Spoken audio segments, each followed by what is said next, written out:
I did not bring my Bible up here, so you know what? Here's Alicia's Bible. I'm just going to grab that before we get too far into it. And we'll be, in a little bit, we'll be in Philippians chapter 1, but that'll be Colossians chapter 1, I'm sorry. So if you want to turn there to Colossians chapter 1, you can. And I'm going to turn there and bookmark it.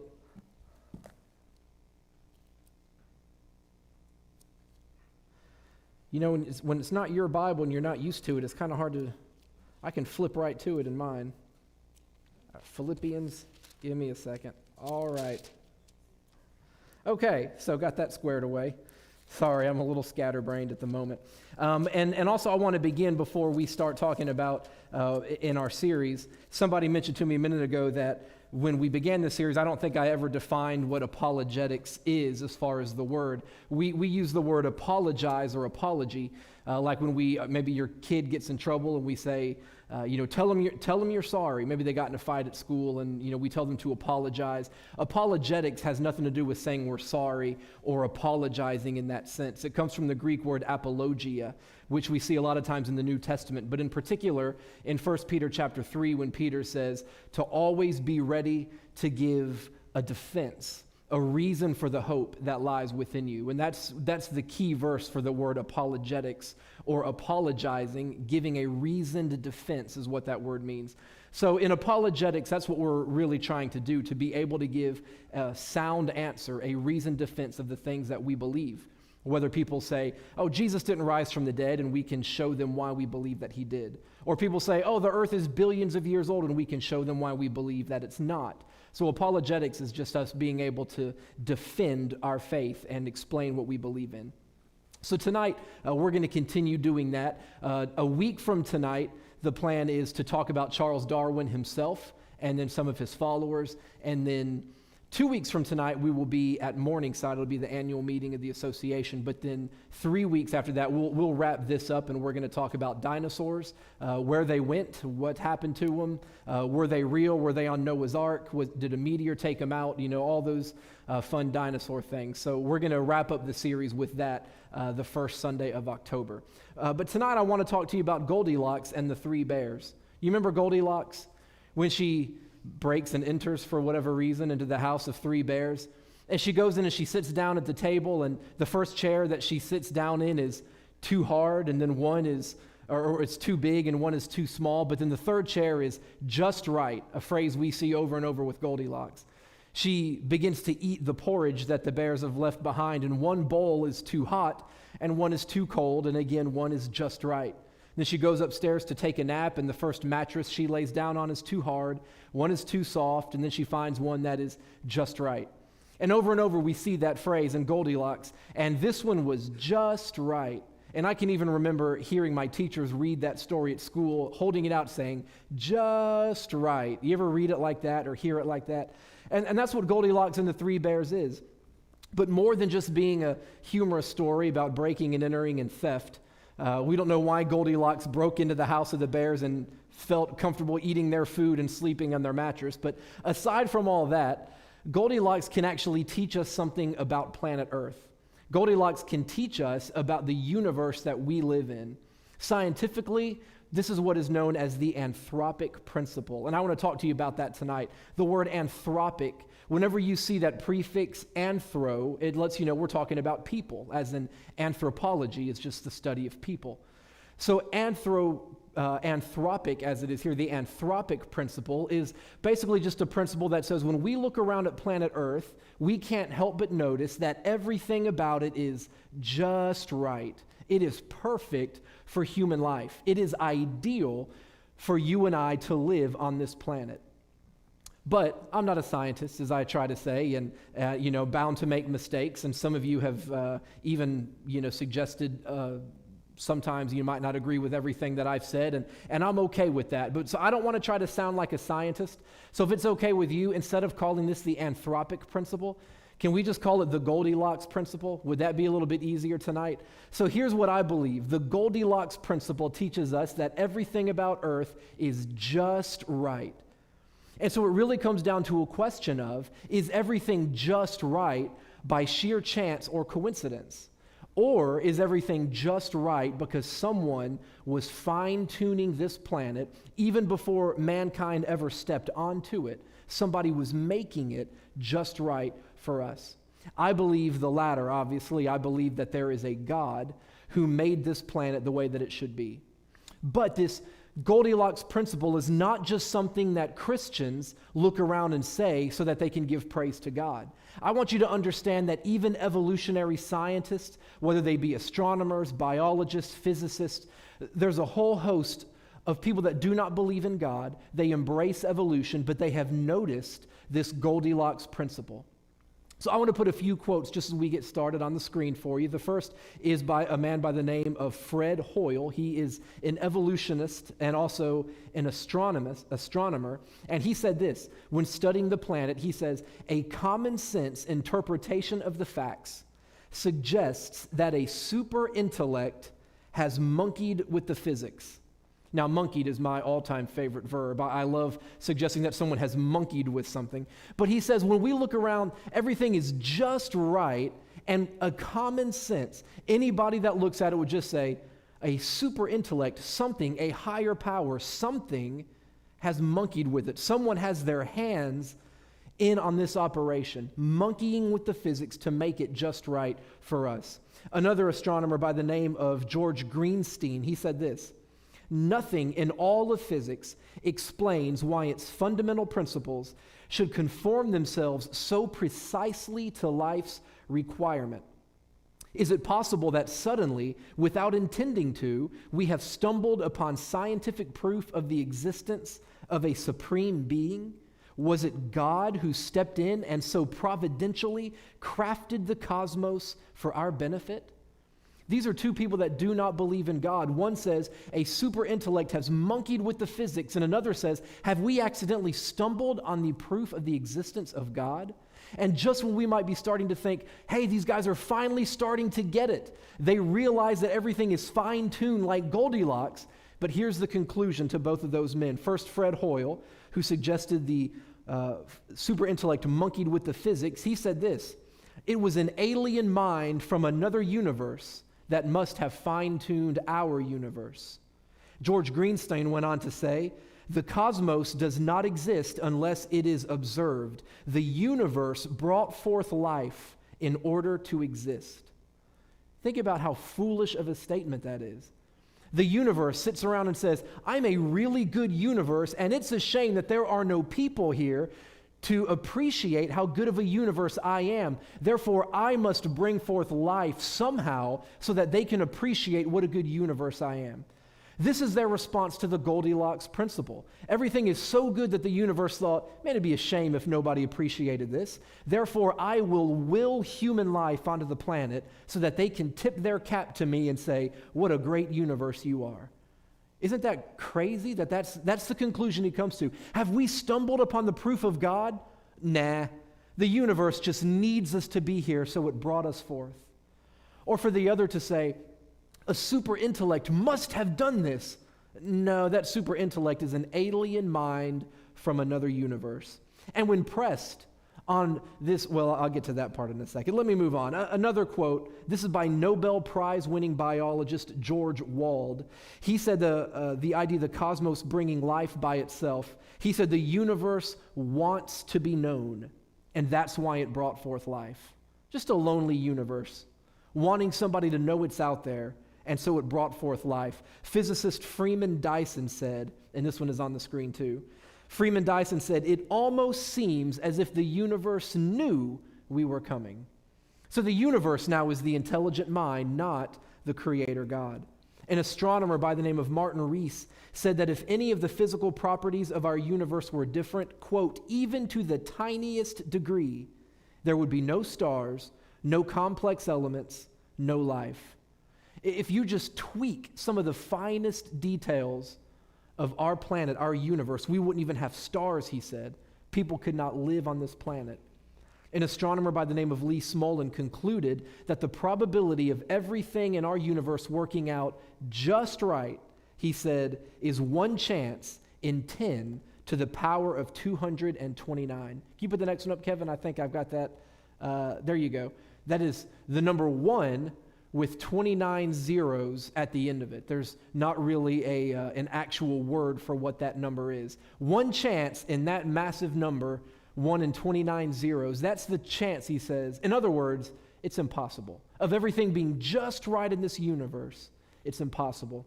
Or to use Dinesh D'Souza's words, the entire universe, with all its laws, appears to be a conspiracy to produce, well, us. Everything that we see, he says, it's like someone did it on purpose.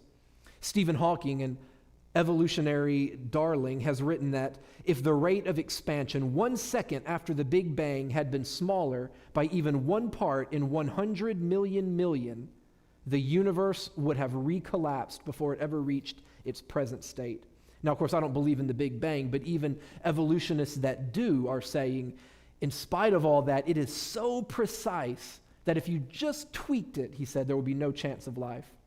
Each of the people that we've quoted that have been on the screen and others, none of them believes in God with the exception of Dinesh D'Souza. He calls himself a Christian who believes that God caused the Big Bang billions of years ago.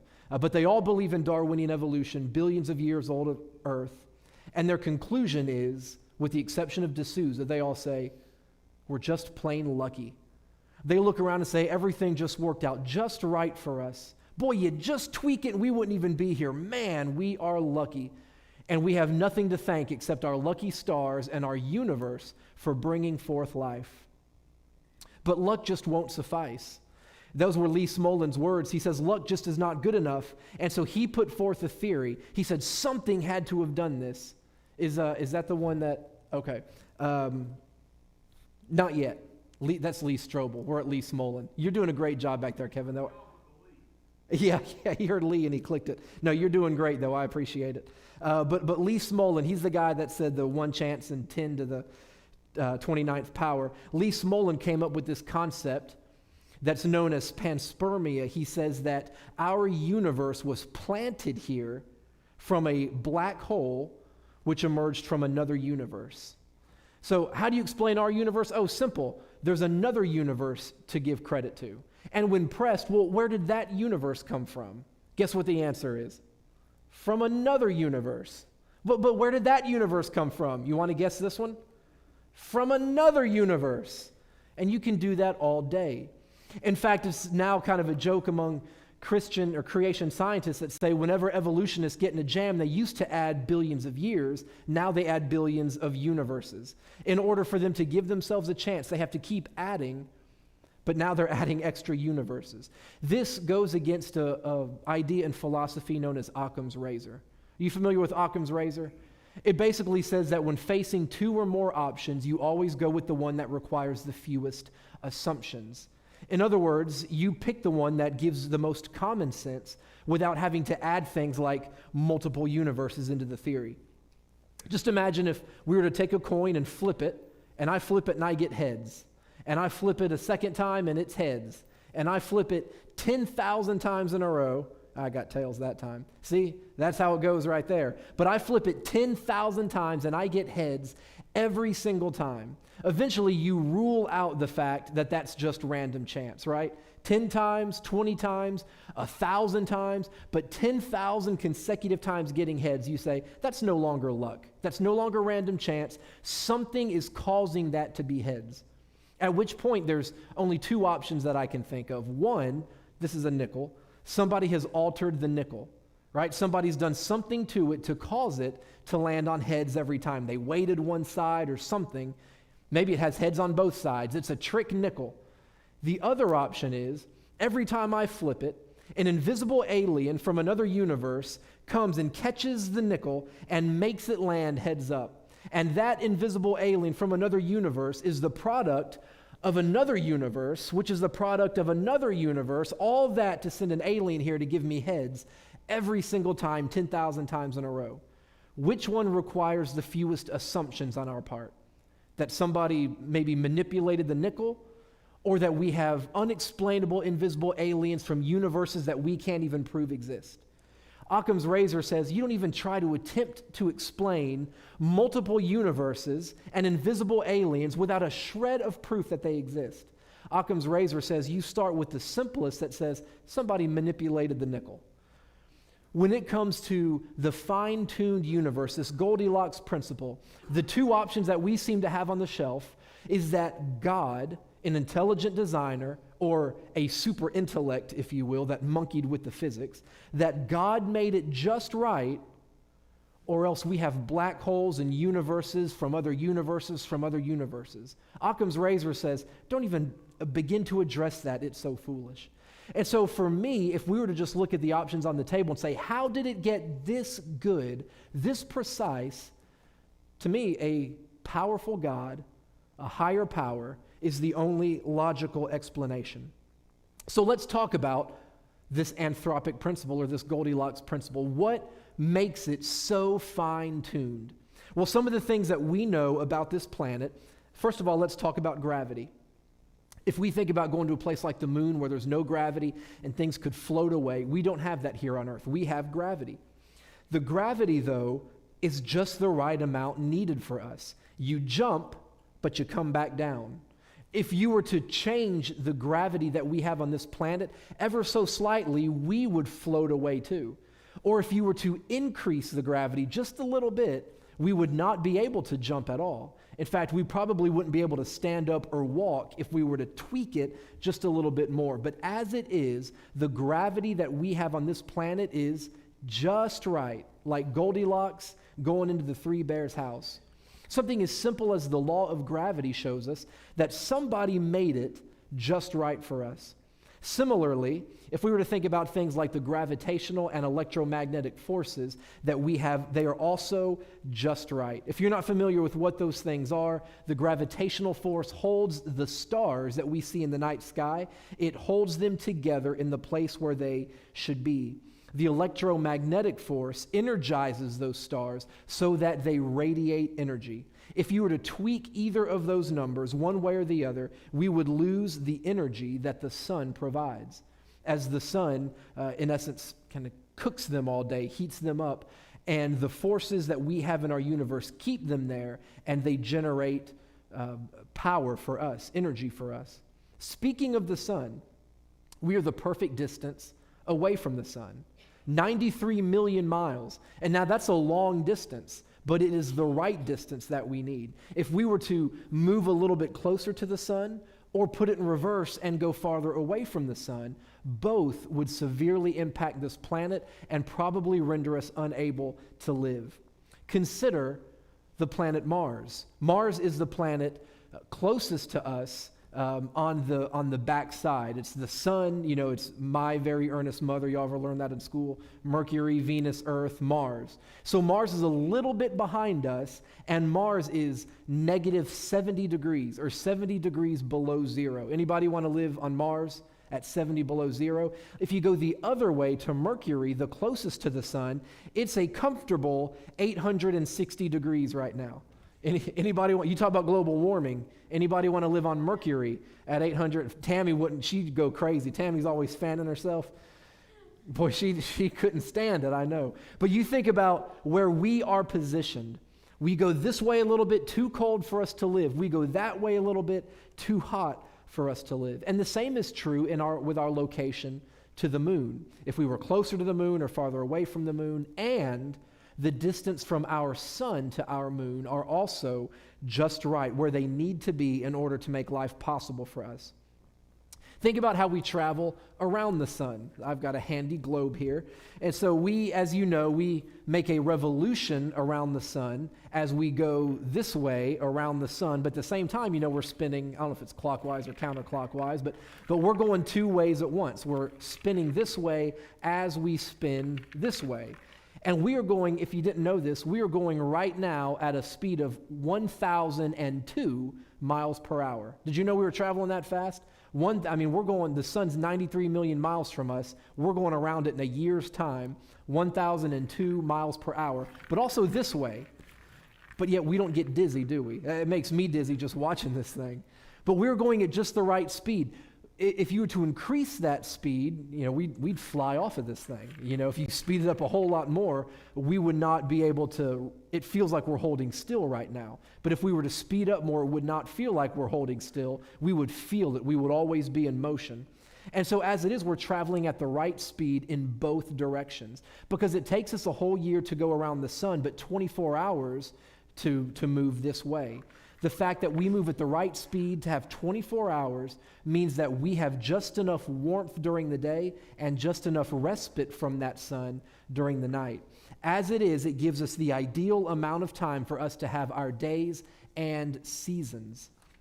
This is especially interesting when we remember that every other planet in our solar system travels in an elliptical pattern around the sun, and Earth is the only one of our 8 planets, sorry, Pluto used to be 9, but Earth is the only one of our 8 planets that travels in a circular pattern, and the other 7 move in an elliptical pattern. What that means is they come to a point. It's not a perfect circle, but your eye is an elliptical pattern. You kind of have those corners there. And at 2 different times during the year, the other planets move too far away from the sun because of the elliptical pattern. But as it is now, we stay 93 million miles away from the sun all year so that we don't experience extreme heat or extreme cold moving too close or too far away from it. If you were to change our location in any of these ways or the speed at which we travel, life would not be possible, and we would not have the seasons to grow the food that we need. So if you say that we're just plain lucky, I don't think that that's going to cut it. I think that somebody is doing this. In fact, if you notice that the globe is tilted, we call this the axis. We say the earth is tilted on its axis. This is a 23-degree tilt. And again, that number is just right. If we were tilted a little bit less or a little bit more, we would not be able to have a comfortable life here on this planet. The north and south poles are both prevented from becoming too cold because of the 23-degree tilt, and the equator is prevented from becoming too hot because of that same tilt. We have this tilt because of the moon. The moon helps keep it at this exact spot. So again, if we were to move farther away from the moon, we would lose that 23-degree tilt that we have. It's been estimated that if we did not have the 23-degree tilt, we would lose about half of our current food production every single year. Then there's the fact that we have the essential elements of carbon, hydrogen, and oxygen. Carbon, hydrogen, and oxygen are 3 things that are essential for life. We just so happen to have what we need on this planet and the right amounts of it. A biologist by the name of Lawrence J. Henderson wrote that there is not one chance in countless millions of millions that the many unique properties of carbon, hydrogen, and oxygen, and especially their stable compounds of water and carbonic acid, should simultaneously occur in the 3 elements otherwise than through the operation of a natural law which somehow connects them together. In other words, the very fact that we can breathe, he said, is a miracle. There's no other explanation for it. As special as Earth is, there's other things that go into this Goldilocks theory besides just planet Earth. We get help from some of the other planets. Jupiter is the largest planet. Jupiter is 300 times the size of Earth. And because of its size and our location behind Jupiter, Jupiter absorbs many of the meteors and comets that would otherwise pelt our planet. We are hidden behind a planet 300 times our size, and Jupiter serves as our greatest defense shield from things that are flying at us from outer space. In the same way, Mars and Venus both absorb many of the asteroids that would otherwise hit our planet. I could give other examples, but I think you get the point, and again, I don't want to bore you. I always try to find that balance before I cross the line into boredom, and I hope I haven't done that yet, but I think you get the idea. Now, Kevin, if we can go with Lee Strobel, I'll just give you a quote from Lee Strobel to kind of sum it up, and I hope you can read all that. But here's what Lee Strobel wrote in The Case for the Creator. He said, Earth's location, its size, its composition, its structure, its atmosphere, its temperature, its internal dynamics, and its many intricate cycles that are essential to life, the carbon cycle, the oxygen cycle, the nitrogen cycle, the phosphorus cycle, the sulfur cycle, the calcium cycle, the sodium cycle, and so on, says they all testify to the degree to which our planet is exquisitely and precariously balanced. So we have a special planet that is optimal for life here. Did this planet get here from a black hole, from another universe, from another universe, from another universe? Or did somebody make it just right in order for us to live? In 1802, a man by the name of William Paley wrote a book called Natural Theology. And what he means by natural theology is just learning theology from looking at nature, learning about God from the things that we see. And in this book written in 1802, William Paley says, imagine, if you will, that I'm walking along the beach and I stub my toe upon a rock. And somebody says, hey, where do you suppose that rock came from? And I said, well, I guess it's always been there. And no one would have any problem with that answer. He says, but instead, suppose we're walking along and I step on a watch. And somebody says, where do you think that watch came from? He says, the answer of, I suppose it's always been there, will no longer suffice. When it comes to a rock, nobody really cares how the rock got there. But where'd it come from? A rock's always been sitting there. But a watch couldn't just have always been there. So William Paley said that a watch must have a watchmaker. Nobody would look at that and say, I guess it just appeared.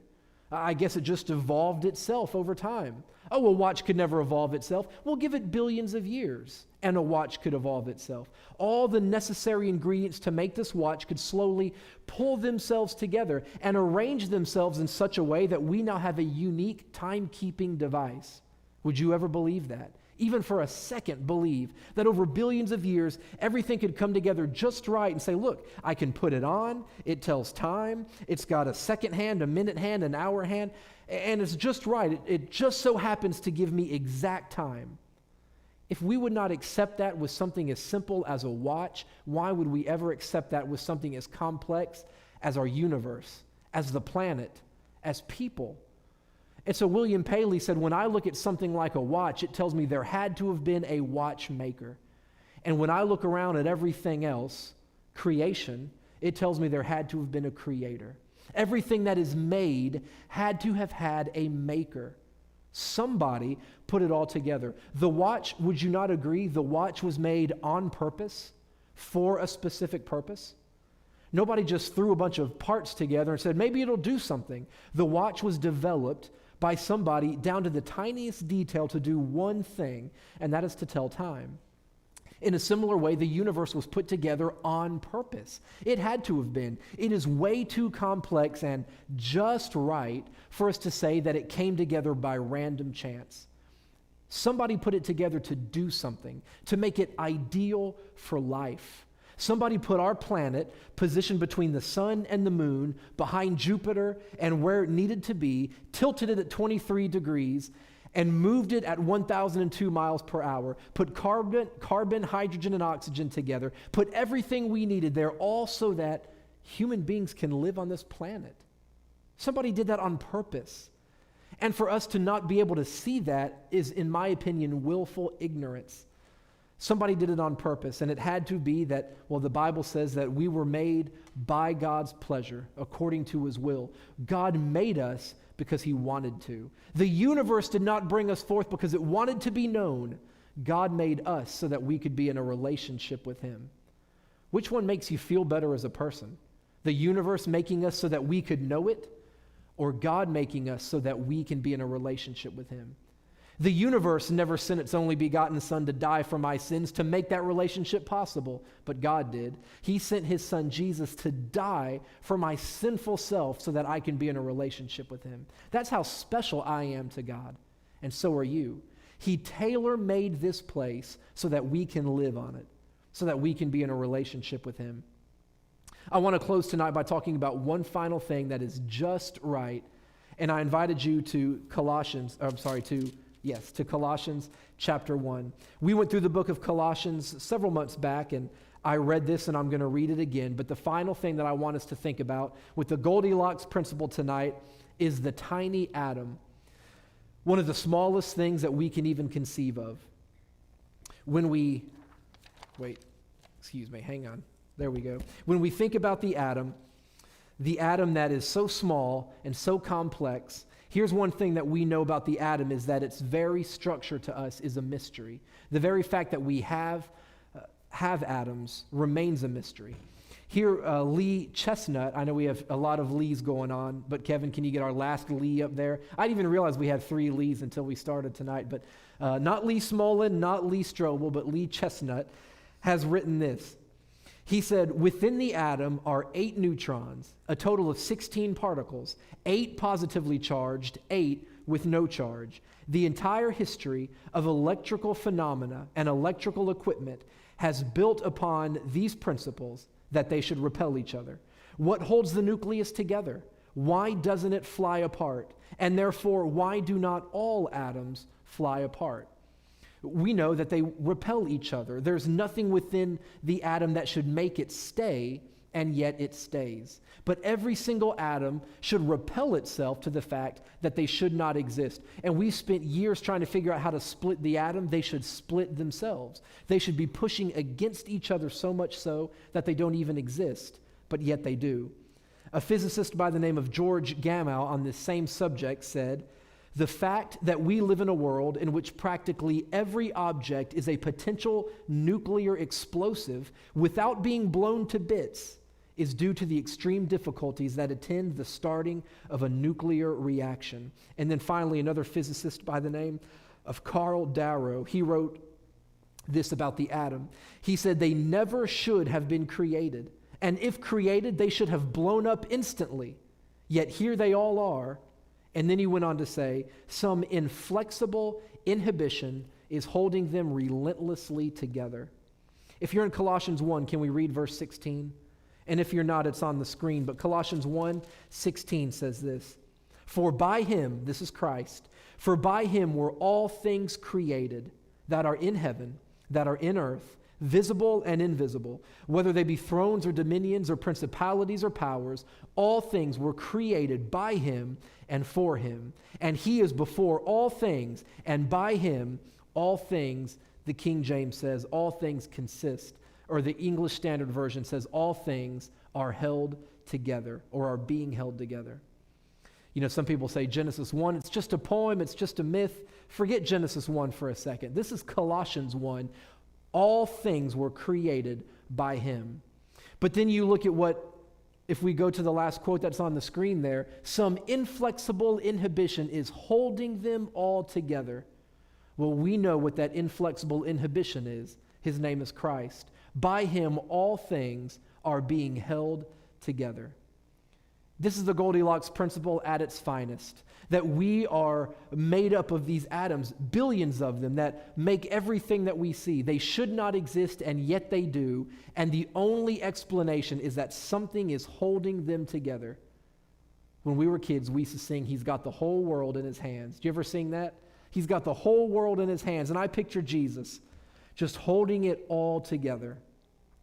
And of course, Peter writes about one day when he says it's all going to be burned up.